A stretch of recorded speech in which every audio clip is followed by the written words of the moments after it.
Igreja, pode sentar.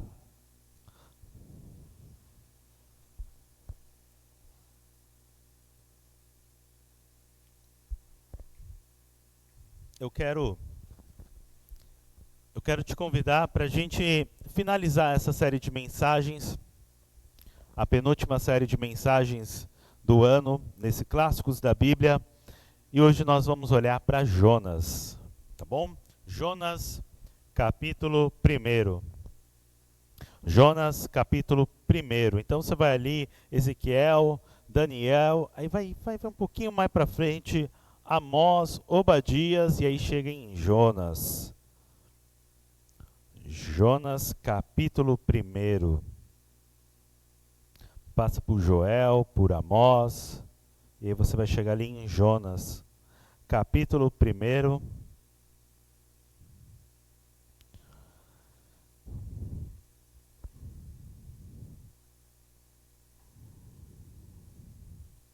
A gente vai ler do versículo 1 até o versículo 10, e depois a gente vai pular para o 17, tá bom? Então, Jonas, capítulo 1, do versículo 1 até o 10, e depois a gente vai até o 17. Igreja, vocês estão conseguindo me ouvir? Tá bom o som para vocês? Tá bom. Vocês acharam aí, gente? Amém ou misericórdia? Tá bom. Então vamos lá? Veio a palavra do Senhor a Jonas, filho de Amitai, dizendo: Dispõe-te e vai à grande cidade de Nínive e clama contra ela, porque a sua malícia subiu até mim. Jonas se dispôs, mas para fugir da presença do Senhor, para Tarsis, e tendo descido a Jope, achou um navio que ia para Tarsis. Pagou, pois, a sua passagem e embarcou nele, para ir com eles para Tarsis, para longe da presença do Senhor. Mas o Senhor lançou sobre o mar um forte vento, e fez-se no mar uma grande tempestade, e o navio estava a ponto de despedaçar. Então os marinheiros, cheios de medo, clamavam, cada um ao seu Deus, e lançavam ao mar a carga que estava no navio, para o aliviarem do peso dela. Jonas, porém, havia descido ao porão e se deitado, e dormia profundamente. Chegou-se a ele o mestre do navio e lhe disse: Que se passa contigo? Agarrado no sono? Levanta-te, invoca o teu Deus. Talvez, assim, esse Deus se lembre de nós, para que não pereçamos. E diziam aos outros: Vinde e lancem sortes, para que saibamos, por causa de quem sobre nos sobreveio este mal. E lançaram sortes, e a sorte caiu sobre Jonas. Então lhe disseram: Declara-nos agora, por causa de quem nos sobreveio este mal. Que ocupação é a tua? De onde vem? Qual é a tua terra? E de que povo és tu? Ele lhes respondeu: Sou hebreu e temo ao Senhor, o Deus do céu, que fez o mar e a terra. Então os homens ficaram possuídos de grande temor e lhe disseram: Que é isso que fizestes? Pois sabiam os homens que ele fugia da presença do Senhor, porque lhe havia declarado. Agora a gente vai para o versículo 17. Deparou o Senhor um grande peixe para que o tragasse a Jonas, e esteve Jonas 3 dias e 3 noites no ventre do peixe. Até aqui, igreja.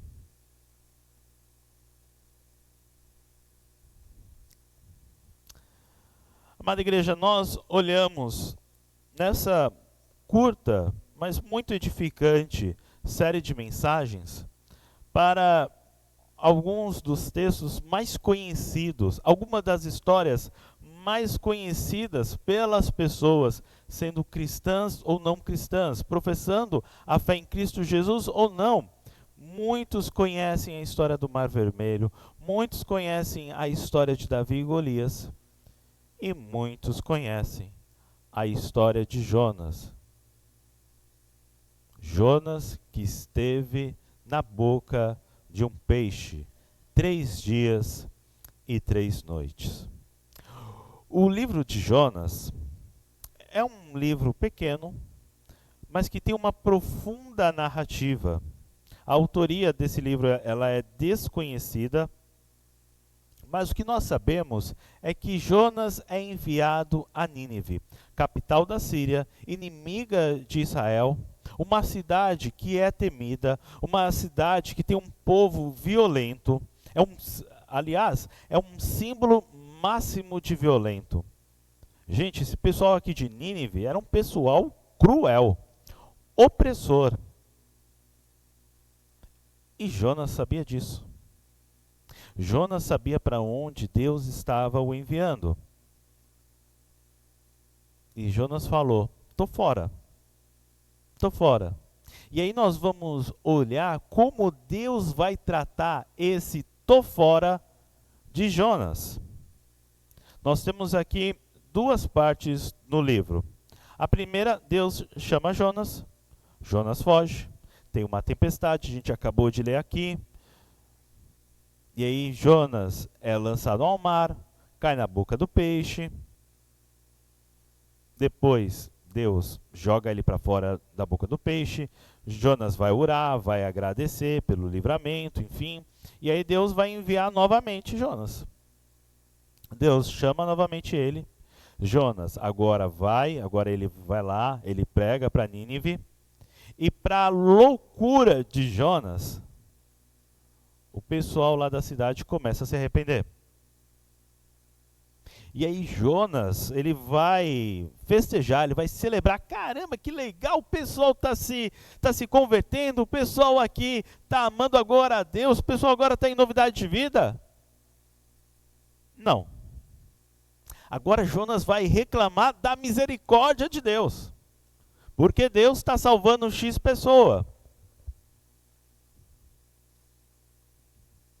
E aí no final da história de Jonas, nós vemos este homem agora irado, conversando, discutindo, sei lá, com Deus ali, por causa de uma trepadeira. Por causa ali de uma planta, de uma árvore, enfim, revelando no finalzinho ainda o coração desse profeta. Um coração que, para ser muito sincero, meus irmãos, a gente conhece bem ao ler a história de Jonas. Ao ler o livro de Jonas, nós vamos encontrar o coração deste homem. E talvez, encontrando o coração de Jonas, nós encontramos o nosso. Talvez, com o comportamento de Jonas, a gente se identifica em algumas questões.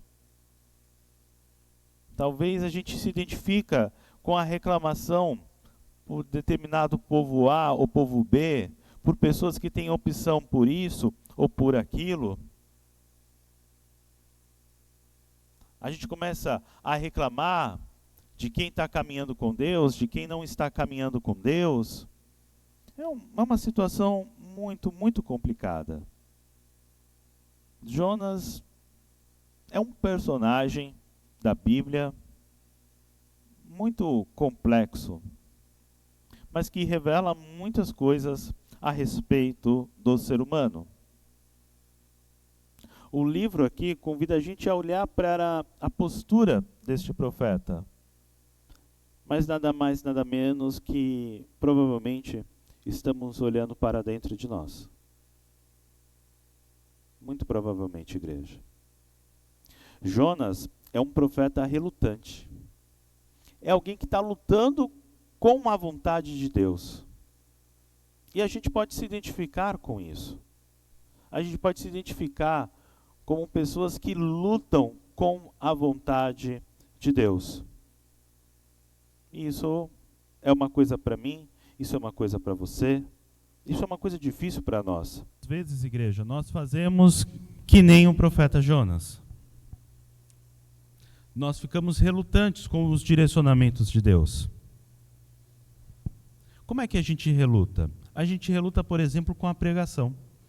Algo que está sendo pregado, algo que está sendo ministrado, e nós estamos aqui dentro de nós. Mas não é isso que eu quero ouvir. Mas não é isso que eu estou buscando. É a gente lutando.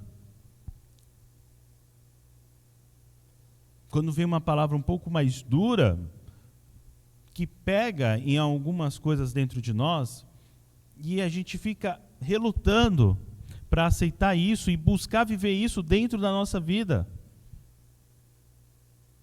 Quando Deus dá uma direção e a gente fica lutando contra Ele, nós estamos tendo a atitude de Jonas, que teve um direcionamento de Deus. Vai para Nínive.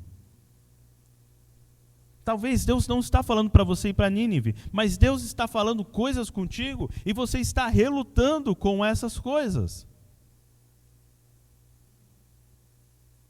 É algo para a gente pensar, igreja. Não necessariamente a nossa luta com Deus é por uma questão do id, por uma questão do envio. Pode até ser também. Pode até ser que você está sentindo Deus te chamando para um ministério, para uma obra, para estar à frente de alguma atividade da igreja, para estar à frente de uma ideia sua que possa comunicar o evangelho e você está ali relutando. Também pode ser isso. Nós estamos diante de um profeta, detentor de um grande conhecimento. E você pode também olhar para isso e falar, sou eu aqui. Conheço muito da Bíblia. Não conheço tudo, porque eu sei que ninguém conhece tudo da Bíblia, mas conheço da Bíblia, conheço de teologia. Nossa, faço a vida inteira a escola dominical, participo do PG. Enfim, sou uma pessoa de grande conhecimento. Como Jonas. Mas que não entende a vontade de Deus. A vontade de Deus é que nenhum dos seus filhos se perca. E Jonas está aqui lutando com isso. Então ele conhece a Bíblia, conhece a palavra de Deus, mas deixa ela de lado. Faz de conta que isso não está lá. E às vezes a gente faz isso com a Bíblia, a gente faz de conta que a gente não está lendo o texto, faz de conta que Deus não está falando, mas Deus está falando conosco, igreja. E nós não podemos tomar a atitude de Jonas. Outro problema de Jonas, o Jonas não aceita a misericórdia e a bondade de Deus. Igreja, Deus vai salvar quem Ele quer. E isso é um problema para nós. Hoje eu estava lá conversando com o Elcio, com a Noeli, sobre essa questão da eleição, né? Isso é um problema para nós, isso é uma dificuldade para nós, porque Deus vai salvar quem Ele quer. Precisamos compreender, igreja, precisamos aceitar, precisamos abraçar e viver a misericórdia e a bondade de Deus. Olhamos isso na escola dominical também hoje pela manhã. Deus trouxe salvação para Nínive. Uma cidade, uma nação, um povo violento, agora encontrou reconciliação, agora encontrou perdão, agora encontrou um novo dia, uma nova oportunidade. Deus tem abençoado outras pessoas e glória a Deus por isso. Às vezes nós não aceitamos, às vezes nós falamos, caramba, mas aquela pessoa, aquele ciclano que só chega atrasado no trabalho, aquele ciclano que, olha, faz um trabalho horrível, ele ganha promoção, ele ganha mais e eu aqui, me ralando aqui, pegando esse ônibus aqui, lotado, sem ar-condicionado, chegando na hora, e ganho menos. Caramba, nunca consigo ter uma roupa boa, é sempre uma roupa rasgada, é minha meia, assim, que ainda bem que o pessoal não vê, porque o furo está lá na sola. E a vida do outro está progredindo. Você vê, meus irmãos? Nós não aceitamos a bênção que chega sobre os outros. E qual Jonas, que não aceita a misericórdia e a bondade de Deus sobre Nínive?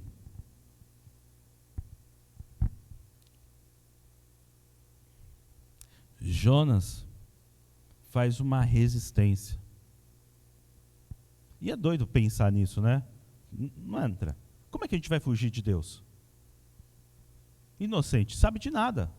Tentando fugir de Deus, ninguém consegue fugir de Deus. Ninguém, igreja. E ele tentou aqui fugir de Deus. De uma forma como se estivesse resistindo a Deus. E você, já se viu dessa forma? Tentando fugir de Deus? tentando fazer de conta que não é com você. Mas, igreja, Deus trata do coração de Jonas. Deus traz perguntas, Deus traz experiências, né? Deus traz ali a tempestade, Deus traz o peixe, Deus traz a planta, Deus tenta de tudo ali para abrir os olhos de Jonas. E Deus está fazendo a mesma coisa com a nossa vida. Deus está movendo as coisas. Deus tem colocado questionamento em nossos corações, para ver se a nossa percepção, para ver se a nossa resistência acaba.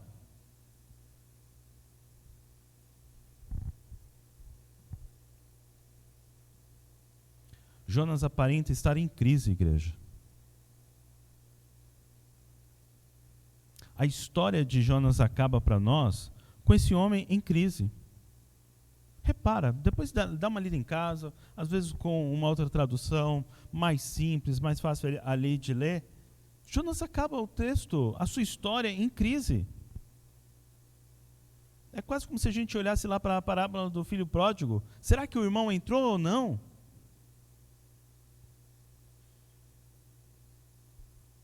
Jonas está em crise.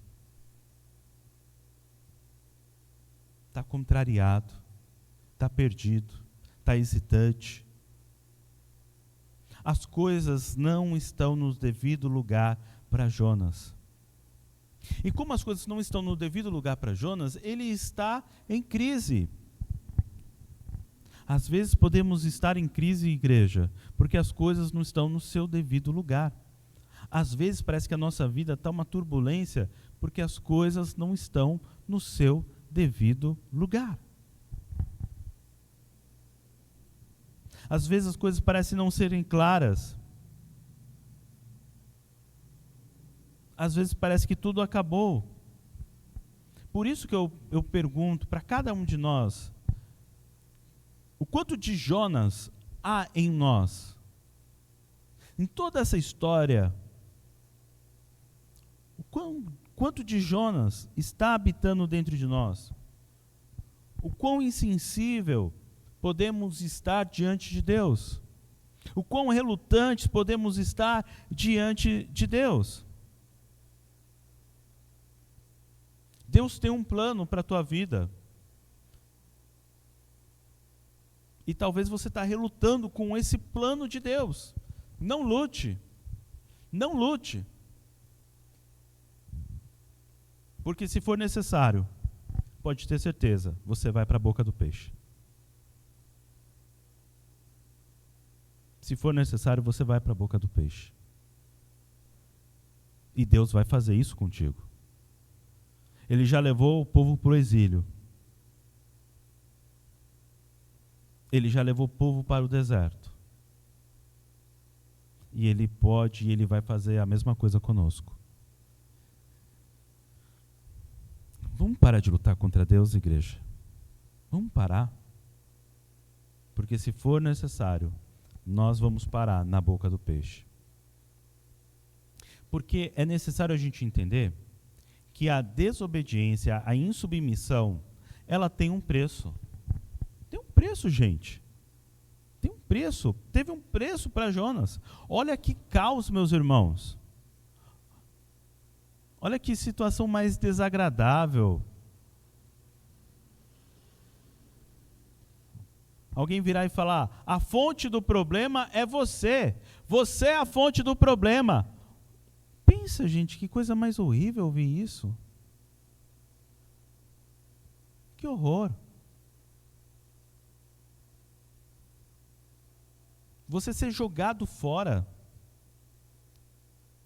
E eu acredito, meus irmãos, que diante de todo o caos que estava acontecendo ali, meus irmãos, não foi assim, ó, vem cá, Jonas, a gente vai levar você com muito carinho para a beira do navio, tá bom? Olha, agora vamos descer. Oh, 1, 2, 3, 1, 2, 3. Não. Pegou aqui, ó. Jogou. Foi empurrando. Sai daqui, é por culpa sua que a gente está desse jeito. Toda desobediência tem um preço, igreja. A gente precisa tomar cuidado com essas coisas, meus irmãos. A gente só fica na coisa do Deus é amor, Deus é bênção, e a gente esquece que nós precisamos ser obedientes. Obedientes. Submissos à vontade do Senhor.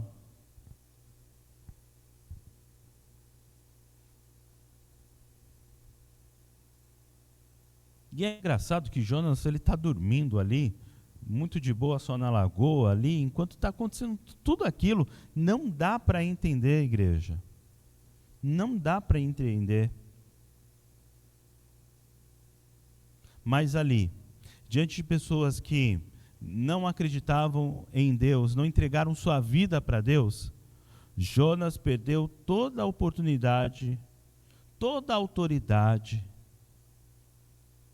de falar de Deus para aquelas pessoas, de transmitir algo incrível da palavra de Deus, da parte do Senhor para aquelas pessoas. Mas Deus tomou uma atitude. E depois do peixe, agora Jonas está em Nínive, com o coração todo ressentido, conversando, lidando com aquelas pessoas.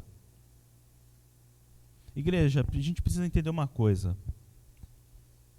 A missão, aquilo que Deus designou para nós, vai nos levar para o conflito. E no caso aqui, não é nenhum conflito com o outro, é o conflito interno. Então, se você está em conflito por coisas que Deus está falando contigo, amém, glória a Deus, é assim mesmo que é a vida. Há conflito, mas o melhor é obedecer do que o sacrificar. É o que a gente leu ali em 1 Samuel. Obedeça, independente do que está rolando aqui, obedeça a Deus. Tudo bem, Jonas tem um medo ali por causa de um histórico daquelas pessoas, mas é Deus que está o levando. Às vezes a gente vai ficar com medo de circunstâncias, situações, mas é Deus que está nos levando para lá. Deus está nos levando para lá, não tenha medo. Por mais que você esteja assustado, não tenha medo, Deus é contigo e é Deus que está te enviando. Como fez com Jonas, mandou ele para Nínive. Não tenha medo, Deus é contigo, Deus é com a tua família. Pode ir em paz, porque Deus é contigo, meu irmão, minha irmã. Seja instrumento de Deus. Viva um novo de Deus sobre a sua vida. 2026 está chegando aí e há um novo de Deus sobre nós. Seja instrumento da graça de Deus, esteja submisso à vontade de Deus, deixe Deus te guiar. Pare de lutar contra Deus, pare de lutar contra a vontade de Deus sobre a tua vida. Você só sabe 1 segundo e nada mais da tua vida. É Ele quem sabe de todas as coisas. Talvez você vai ter que ficar desconfortável, e amém por isso. Às vezes nós estamos muito confortáveis onde nós estamos. A vida está muito confortável. E Deus vai chacoalhar aí. Deus vai te deixar desconfortável. E quando você se sentir desconfortável, lembra desta palavra. Não lute contra Deus. Não faça como Jonas.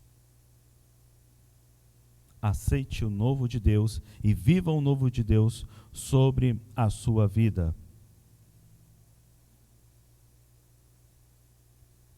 Mas pastor, e se eu estiver no peixe? Ou então, pastor, e se Deus me levar para o peixe? Veja, esse lugar do peixe para Jonas foi um lugar de resgate, correção e reorientação. Novamente, resgate, correção e reorientação. RCR. Deus trabalhou essas 3 coisas nele. E talvez Deus vai fazer isso conosco.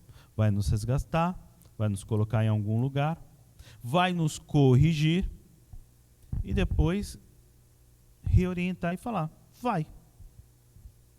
Arrebenta que é seu.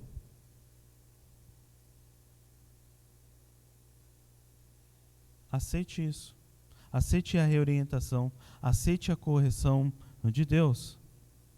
É a graça de Deus agindo sobre nós. É a graça de Deus sobre você. E é o poder de Deus operando dentro do seu coração, dentro da sua alma, dentro da sua mente, te reorientando, reorganizando, fazendo tudo novo. E isso é uma coisa boa, igreja. Isso é uma coisa boa.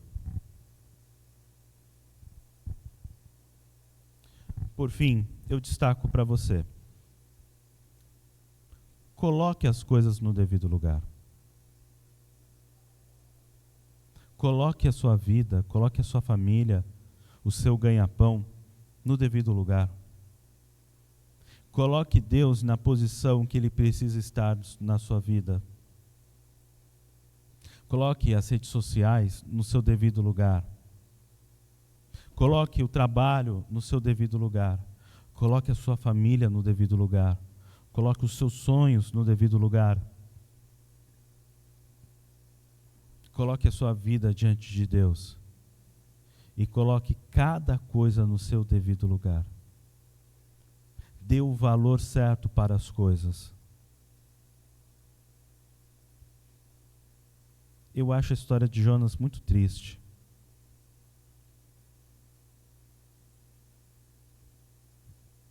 Tantas oportunidades perdidas e um foco totalmente perdido. Igreja, quando o foco não está na coisa certa, esquece. Caramba, depois de ver um milagre acontecer na cidade, ele está louco da vida, ele está discutindo com Deus. No final, capítulo 4, ele está lá discutindo com Deus, gente. Caramba, o que tem na cabeça desse homem? E o que tem na nossa cabeça? O que é que está acontecendo com a gente? Coloque as coisas no seu devido lugar. Não deixe que as prioridades estejam invertidas. Não deixe que seu coração esteja invertido. E ao ser confrontado com Deus, lembre-se, obedecer é melhor que sacrificar. Precisamos examinar os nossos valores. Precisamos examinar a relação que temos com as pessoas, a relação que temos conosco, que temos com Deus. Precisamos examinar novamente como tem sido o nosso comportamento com a nossa esposa, com o nosso marido, com os nossos filhos, com o nosso irmão, com a nossa irmã, com o nosso sobrinho, com a nossa prima, com os nossos amigos. Precisamos examinar como tem sido essa escala de valores nas relações que temos com as pessoas. Precisamos fazer um novo exame, igreja, e ter as coisas no seu devido lugar. Precisamos nos lembrar que Deus fala e a gente se submete à vontade do Senhor. Manda quem pode, obedece quem tem juízo. E Ele pode todas as coisas. Todas as coisas. Manda quem pode, obedece quem tem juízo, igreja. Que possamos lembrar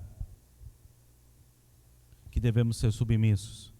Que possamos lembrar que as coisas precisam estar nos seus devidos lugares. Que precisamos reorientar os valores. Reorientar as relações. Manda quem pode, obedece quem tem juízo. Se Deus falar contigo, se Deus está falando, e eu creio que Ele está falando com cada um de nós, há muitos e muitos dias, há muitas semanas, meses e anos, vamos nos submeter, igreja, à vontade de Deus. Amém?